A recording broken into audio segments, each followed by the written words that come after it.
masking rules were in effect today. Heather Roburg, Channel 7 Eyewitness News. All right, Heather, thank you. Coming up, the latest on a developing story out of Pennsylvania.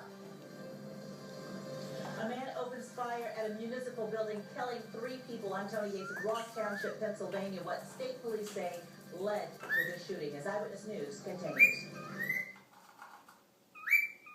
You're cracking an email on your phone. Then just basically stop working.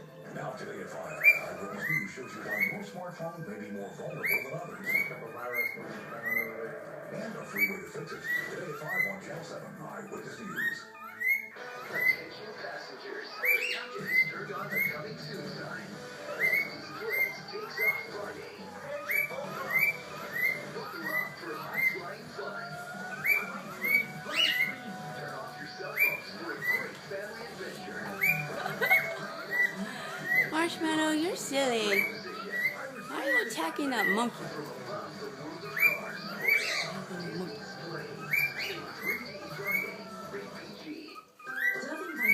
Test their body washes with paper that reacts like skin.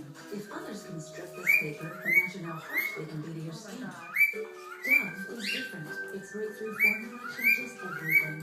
Dove, this is care.